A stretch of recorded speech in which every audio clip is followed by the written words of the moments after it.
Nobody told you the truth about being the top student in your class. They told you to study harder. They told you to make better notes. They told you to stop wasting time. But none of that actually worked long term, did it? Here is what I want to talk about today. Not a study hack, not a morning routine you will try for 3 days and abandon.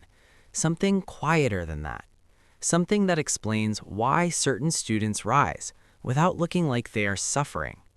Stay with me, because what I'm about to say might change how you see yourself entirely. There's a gap that nobody names. It lives between the students who try hard and the students who actually grow. That gap is not talent. It is not the number of hours you put in. It is identity.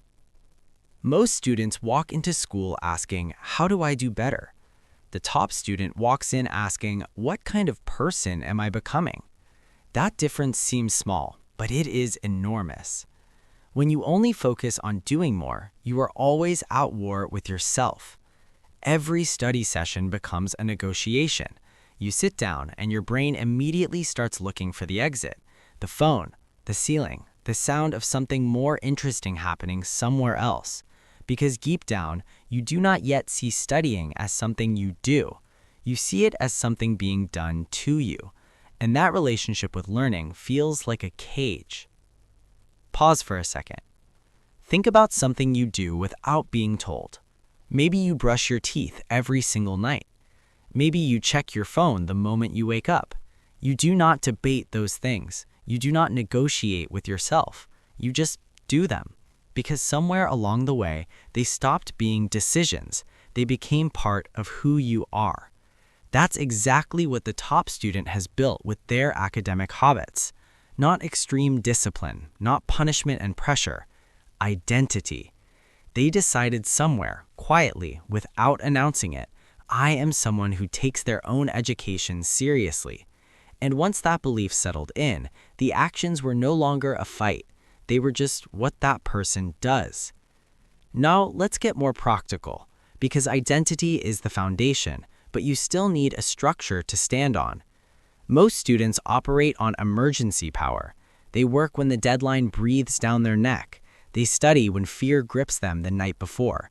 They push hard for 2 weeks before finals, then collapse the moment exams end. And they wonder why nothing ever sticks. Here's the honest truth. Cramming does not build knowledge, it borrows it. You are borrowing focus you haven't actually developed yet, and you pay it back in stress, exhaustion, and the sinking feeling that you're always one step behind. The top student does not necessarily study more than you. They study with rhythm.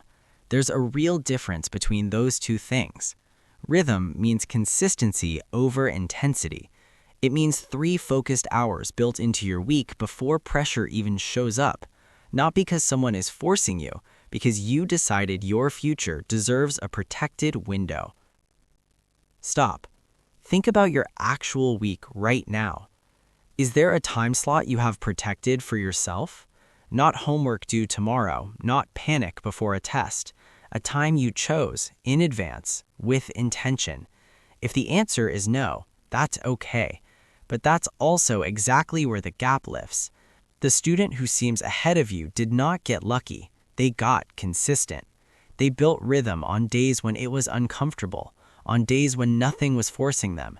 And that rhythm compounded quietly over months until it started to look like natural talent. But it was never talent. It was repetition nobody saw. Here's where most people get this completely wrong. They try to become a different student inside the exact same environment that has been working against them. The phone sits on the desk. Notifications are still on. The room is designed for rest and entertainment, not for deep work. And then they sit down, try to focus, and wonder why their mind keeps drifting. You are not the problem. Your environment is. The top student in your class is not superhuman. They have simply learned to reduce friction. Friction is everything that sits between you and the action you are trying to take. When your textbook is already open on the desk, you are more likely to use it. When your phone is in another room, your focus has one fewer enemy.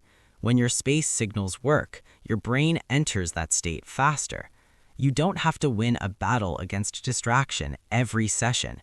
You just have to make distraction inconvenient enough that the better version of you wins a little more often. That's enough. That compounds. Being the top student in your class is not about being born different. It's not about suffering more than the person sitting next to you. It's about building an identity that makes growth the natural default. It's about creating rhythm long before pressure arrives. It's about designing the space around you to support who you are becoming. None of this is loud. None of this requires an announcement. Most of it happens when no one is watching, but you will feel it. In the quiet moments when you choose the work over the distraction. In the nights you study with no audience and no applause. In the month when the compound effect finally becomes visible and other people start to notice a change they can't explain. That student is not a future version of you waiting to arrive. They're the version that shows up today, in the next small choice, in the next protected hour, in the next quiet decision that nobody sees but you. If this found you at the right moment, you already know what to do next. No rush, no performance, just the next honest step.